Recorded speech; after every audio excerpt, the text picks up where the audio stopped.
From the Mac of All Trades studio in Fairport. And driven by Victor Chrysler Dodge Jeep Ram, it's Billified, the Bill Moran Podcast.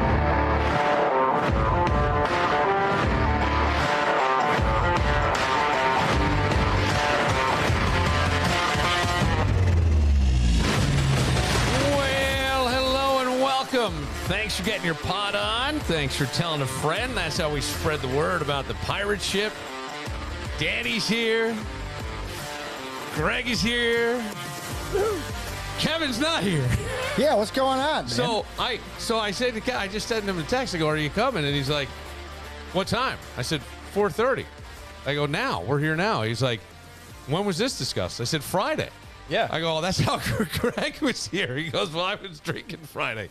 He goes, "You must have said it after I left." I go, No, I didn't. I know I didn't. No. I know I did not. So you guys went out Thursday, right? We went to Thursdays. Well, Thursdays because we were excited for the draft. Yeah. And then Buffalo, I think smartly, I know many people, I think it was one of those ones where people were kind of holding your breath, kind of going, "Oh, my God, what are they doing?"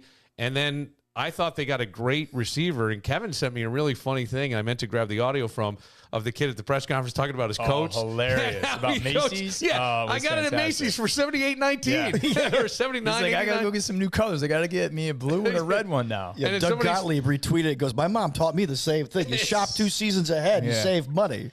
And he doesn't realize he's live. And then he asked about the snacks at the table. He wanted to get to the snacks first before the press guy. Then afterwards, I don't know if you're going to talk about this.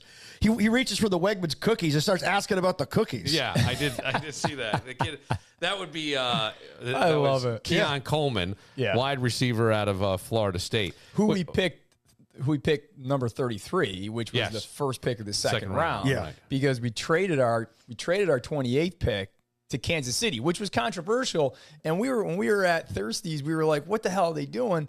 They gave up Worthy. I mean, Worthy was the receiver that was available. Talk to me about Worthy, because Xavier Worthy was somebody who had the fastest time in the 40-yard dash. So in combine history. In combine history. Yeah, have you ever seen The Flash, the comic book, The Flash? Yes. That's him. Yeah. Okay, but now some people are saying, why would we do that? Why would you give him Patrick Mahomes, blah, blah. He doesn't have good hands, from what I understood. Yeah, the knock on Worthy is that his catching reliability and his pass route running is not strong. Right. He's fast as hell. He can extend the field, and if you get it to him underneath, like Andy Reid does quite often, he fits their offense perfectly. He does not fit our offense. Okay. Because Josh's throws are usually a little further up the field, and they're usually contested catches. One of the reasons why Keon Coleman is such a huge pickup by the Bills after making 2 trades is because he's a phenomenal catcher of the ball in coverage and contact collision catches.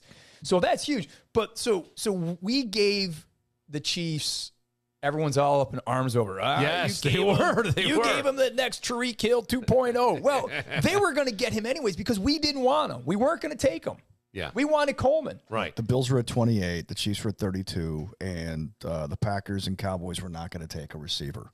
So that was it was a great. I didn't have a problem with it. Kansas City wanted to guarantee they wanted him so bad. Yeah. And so they gave the Bills, I think it was a 5th round pick. Yeah. And I believe the Bills used that, or was it a 3rd round pick? No, they got a 3rd round. They jumped 50 spots. So that was Dwayne Carter, the defensive tackle out of Duke. From Duke. So they ended up getting a defensive tackle off of that, right. which again, 3rd round players are. I mean, those guys can make a difference. They can be an impact player. Mm-hmm. So we got our guy. And then we went to, and then from 32 we traded to Carolina to go to 31 pick later. And I said, hey, I'd call you up your old buddies in Carolina because Tepper is probably we need a 1st round pick. There's a viral video of him. I saw him going in. Was it you who sent it to me? Going into a restaurant? I may have sent it to you. I don't know. Somebody said, so this is an interesting thing. I don't know if you saw this. You got to hear this. It was hard to hear the audio because it was security camera. Yes. But somebody put out outside of a bar restaurant in Charlotte that said, this year, please let the GM and coach make the pick. Now, from what I understand, last year they took a quarterback. But I thought part of the reason that the head coach, what's his name, got fired. Frank Reich got fired. Was the owner wanted the kid that went to the Texans. He wanted him. C.J. Stroud. And instead, it sounded like to me the other guys took Bryce Young. They wanted Bryce Young. So I've heard it both ways. That's so what I don't know. Well, that's what he made it sound like when he fired them. That was what Tepper said. So somebody puts this out as a sign, Greg. He goes into the restaurant. Yes. He walks up to basically the maitre d' station and says, "Who put that sign out there? Get out of here." No. And somebody said the person who did it isn't here. Now, I don't know. I want to say, were you so thin-skinned? Were you trying to be ironic or funny? I can't tell. But with this guy, he seems like he's kind of a hothead. He's intense. 100%. Well, first of all, he's a multi-billionaire who's gotten everything he's ever wanted now in his career. Right. So, I mean, it makes a lot more sense. I mean, first of all, I thought Frank Reich he's a great coach. I did too. I thought with what he was given in Indianapolis, he did well. With what he inherited in Carolina, which was a shit show, he was trying to get it back together. Yeah. And Tupper's a hothead. Yeah. I mean, he's a nut job. And I wouldn't doubt that. A nut job that was going to confront somebody for a sign. Yeah, come on. By the way, you want passionate fans. That's what you want, even if they are saying things that maybe you don't like. As a guy, you want passion, but sometimes when you get it, you don't know how to handle it. Right. And that's a perfect example of he doesn't know how to handle it. Right. I know. I speak from experience. Carolina could have just waited maybe one, but they were afraid the Bills might take this kid, Xavier Legette, and so they decided, okay, we'll swap. Well, Legette came in on Buffalo's top 30. Yes, he did. So as did Worthy, and so I think they were like, shit, we want this was, and again, was like the way Bean talks is like you get a certain you get an athlete in, and there's qualities that distinguish them from others that you want. And you saw Coleman. Yeah. That interview is what Brandon Bean and what Sean McDermott went for. Yeah. Because the guy's a hard worker. He's got that great work ethic. He just gets after it. And the thing they love about him is he catches the ball in traffic. Yeah. And that's where Josh pushed the ball a lot of times because he forces it. And so it's I'm pumped. I thought it was a great pick. I thought Brandon Bean did a phenomenal job with the draft. Yeah, I did too. There's two guys on here that I'm rooting for big time. One of them is Ray Davis, the running back out of Kentucky. I don't know if you've read his story or not. Homeless at 8, 9 years old, both mom and dad in jail. Oh, yeah. In San Francisco. I did not know wound that. up becoming a ward of the state, one of 14 kids. Winds up going to has an opportunity to be adopted, but this family would only had room for 2, so he left it. He told them to take his younger brother and sister. He stayed in the system. Would walk his kid at times when they were home. Mom would be gone days at a time. She would drop the kids off at daycare and sometimes be gone for a week, a month. Holy cow! Then he winds up couch surfing for a while. He gets in with like his 3rd grade teacher, who wouldn't see him sometimes for weeks at a time because he would walk his sister to school, make sure she got to school, go home, take care of his baby brother, change diapers, do all this stuff. And when he could, he went to school, but he didn't. So then this teacher started pulling him aside, meeting with him, getting him caught up, and then stayed with him. And eventually he lived with them for 3 years. And then he went to Trinity Pauling, which is down by where I grew up. It's a private school. He got in there, and the state of California tried to basically block it, saying that all his support system is here, nobody's here. Well, his father had come out of jail at that point, and his dad said, I really would like to see him have this opportunity. He was going there on a basketball scholarship to Trinity Pauling. Really? Yep. And he said, I can also play football. And he broke all kinds of records. And then from there, he went, I think, to Vanderbilt. Or no, he went to Temple. Temple first. Temple. Then Vanderbilt. And then Kentucky for his last year. And he's running. And that's the kind of guy I go. Well, first of all, that is a McDermott. That's total McDermott. Is that not? This is like this is a movie. This is the next movie we see. 1,000 yards a season too. And as long as he's at 3 different schools. At 3 different schools. And he's like a short yardage back. He's like he's like a tailback, they call it. He's like 205 pounds running back. So he's a ball of steel. And I'm writing final play of the Bill season in 2024, 2025. It'll be him over the goal line, in February. Yeah. Win the Super Bowl. And then Disney is going to do a movie. Yeah, I mean, it has that Disney, and by the way, he's reconnected like with his dad and has a decent relationship with his father, who Can't wait to meet him at training camp. Yeah, the kid's name is Ray Davis. Ray Davis. Love it. Ray Davis. And then the other guy that really, this one blew me away. The Travis Clayton pick. Travis Clayton, 7th round. 6'7" athlete out of England, has never played football. Just a freak athlete. Rugby, boxing, soccer, and I guess they loved him in the compound. People said this guy is just a freak athlete. Yeah. And the thing is that he does not count against the Bills roster because he's an international player. Oh. So they essentially got an extra roster spot for a guy who's just a freak, phenomenal athlete. Yeah. Yeah. So I don't. Who knows if he'll make it, right? But boy, I saw. And again, you're seeing clips of things, but he looked like. Well, the thing is that he's big. They can keep him. They don't have to cut him because he doesn't count towards their roster number. So why is that? Because it's international. The Pathways program, they call it. Yeah, it is the Pathways. So they encourage people who have never played football to get the chance to learn the game without the fear of getting cut or having to go into become part of somebody's practice squad or whatever. They're incentivizing NFL teams to pick these guys and work with them, and after a few years, then you could say, okay, we're done. So when they go to England or they go to Germany, it galvanizes that support within the countries they go to because. There's a guy that's from that area, and now all of a sudden they're huge NFL fans and Bills fans. Yeah. I think he ran 4.79 40-yard dash. Holy cow. Which the Bills said was faster than all offensive linemen have recorded over the past 10 years. So as an offensive lineman. And he's 6'7"? 6'7". I don't have his weight. He's got to be over 300 pounds. No, he's a big. Well, dude. when I saw him, he was jumping around. He didn't have a shirt on. There was a lot of saggy skin, but that didn't mean anything. I mean, he was pretty strong. Mm-hmm. He was hitting some stuff, but I don't know. Yeah, I thought, wow, this looks. Yeah, he doesn't. Yeah, like they joke that he doesn't know a lot of the rules, so they have to like teach him. Okay, you can't hold. Right.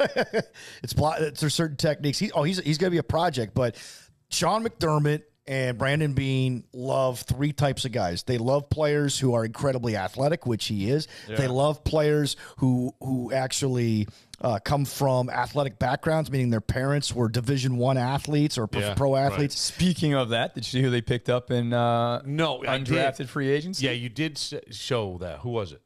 Frank Gore Jr. Frank Gore Jr. Okay. Yep. Mm-hmm. All right. Which I think is great. Yeah, sorry to interrupt, Dan. Oh, that's and they love Senior Bowl players. And then who's the Lions receiver that they took too? The kid who Samuel. Well, there was the kid who got busted for gambling last year. He sat out a couple of years. He was hurt a couple times, and then he was on the bubble of making the roster in 2023, and he got busted for gambling. He and 2 other Lions, so he got suspended for a year. So now he's back. He's the guy that Brandon Beane was working at. I forgot his name. He's from the Lions. He's another project. 6'7", 303. 303, yeah. That was his combine stat. Yeah. 6'7", 303, 4.79 40. He's got quick feet. Quick feet. He's got quick feet. You know, I mean, somebody you want. Spencer Brown at right tackle last year had his best season. The Bills' offensive line gave up the fewest sacks of any team in the NFL. You got Deion Dawkins on the left tackle. You lost your center, Mitch Morris. They got a center this year from Georgia. They have what's his name who was going to slide in and going to take over the center role starting McGovern. Into training camp. We got the rookie he's not a rookie now. He's a rookie guard last year who's now going to be a second-year player, played more snaps on the offensive line, I think, than any other player. Mm-hmm. And you bring a guy like that who's an athlete. There's no pressure on this guy. He's just got to learn now. Yep. Right. Right. And I'm going to guess if Beane and those guys were after him was he's athletic. But when you're that athletic, you also have to be very disciplined and you got to be smart. That's the thing that I'm thinking too. And so he's just going to come if in and learn. And you're not afraid of getting hit if you were a boxer. Yeah. You're putting your whole body out there, right? Mm-hmm. And then all the stuff they showed him doing some line work where he's and he looked quick. But again, I always go, I don't know how much you can tell by something that somebody tweets out. You know what I mean? It's like he's like the Dolph Lundgren of Rocky. Yes. Right? Yes, that's what you hope. I love it. Well, that's as long as he doesn't get killed, right? Or knocked out. Oh, yeah, right. Now, Roger Goodell went on the Pat McAfee show, and I'm interested to get your thoughts on this. Talking about the season, Now we're kind of into the 17-game season and how even the players are okay with this. And what Roger Goodell would like to see happen, we'll play what Roger said, and then I'm interested in Greg's thoughts and Dan. Well, I think we're good at 17 now, but listen, we're looking at how we continue. I'm not a fan of the preseason. I don't think we need preseason. Waste of time, right? And energy. I don't buy it, and I don't think these guys like it either. Well, they have to spend full price for the tickets for those games. No, they're actually discounted now. So Thank you for doing that. We got that done. Thank you. Our commit. That's our commitment. Thank you, commit. But the reality is, I think I'd rather replace a preseason game with a regular season any day. That's just picking quality, right? So if we got to 18-2, that's not an unreasonable thing. The other thing it does, which I thought you were going to, is that ends up on President's Day weekend, which is a 3-day weekend, which makes the Sunday night, and then you have Monday off. So that's Now we're cooking. What do you say to the preseason stuff, though? Is it needed? I mean, No. you don't need any, you don't think? No. Just to evaluate a player or see? Or, Look, I you'll think, hear a lot of the veterans on TV say, it takes the offense a little while because they didn't have enough action in the preseason, but you're not playing a lot of your starters, no matter what side of the ball. I mean, well, first of all, at this level, you pay so much money to guys that are professionals at that level. And for me, the preseason is all about the preseason is, for me, who are the guys that are the most economical that can fit your roster and do what they need to do to get their depth. That's what it is. And so they use those games for that. This whole thing about, we need some games to get the rhythm. Well, no kidding. I mean, right. You get somebody new in, but that's what practice is for. I mean, yes. It's like, okay, well, it's not the same speed. Okay, well, the other team's not the same speed either. So there's no competitive advantage or disadvantage by not having preseason. I think preseason, when I played at Alfred, I hated preseason. Because for me, it was always the risk of getting hurt. Well, I was going to say, and it wasn't really counting. Yeah, college, they have their spring game. They might do a scrimmage with another school, but they don't have. Usually, they're fine. Their preseason, like ask Nick Saban, is usually the first half of the first game, and it could often be against Cupcake U. Well, but that's their preseason. Yeah. But it counts on their schedule. Yeah. Right. I first of all, I don't think the players' union is ever going to agree with drop one preseason game and add one regular season game. There's no way they're going to agree to that. What about even with the 2 byes? Because that's what he was saying, 18-2 would be 2 byes. Oh, I thought 18-2 meant that there'd be 18 regular season games and 2 preseason games. I took it as 2 byes. I don't know why I thought it was 2 byes. Yeah, I still think it'd be 1 because he says it extends its President's Day weekend, it which, by the way, gets it off of Valentine's Day. Right. Yeah. That's where I get jammed up. But it does. It makes the Super Bowl a national holiday, the day after a national holiday. And it also cuts into the NBA, which they love because that's All-Star Weekend. Is it All-Star Weekend? And it's also don't be surprised if the NBA moves the All-Star Weekend. I would think they'd have to. Like even the NHL said they'll move they moved their All-Star game to the week between the Super Bowl and the championship games. All right, we'll take this one. All right, well you guys win, but the NBA is like, no, we're President's Day weekend, and now the NFL's moving doing that tournament, mid-season tournament now. Yeah, why don't they just make that their All-Star Weekend instead of? Because you can't get because into LeBron runs the league. But if you go into March, you're going to wind up with March Madness. And yeah, the NBA nobody's watching anymore. I watched last night. Yeah, people watch the playoffs. There's no incentive to watch the regular season. That's why I did watch. Say playoffs. That's why that Silver made the in-season tournament because the ratings were down and it helped a little, but not a lot. Okay, and because the players were like taking games off left and right, but they're still charging these ridiculous prices for games, and people weren't these going. Games like the last night when I got home, I wanted to see the Lakers. It's on ESPN3. Oh, it was on ABC.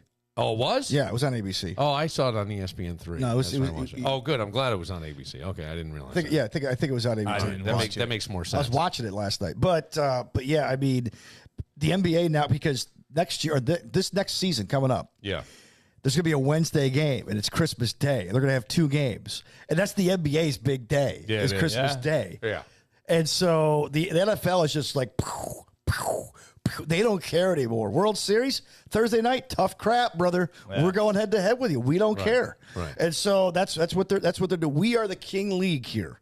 We are the alpha dog. That's what they're doing. For me, I think the way I see it, if they go 18, and I think 18 would be great, is I do that too. they'll have one preseason game.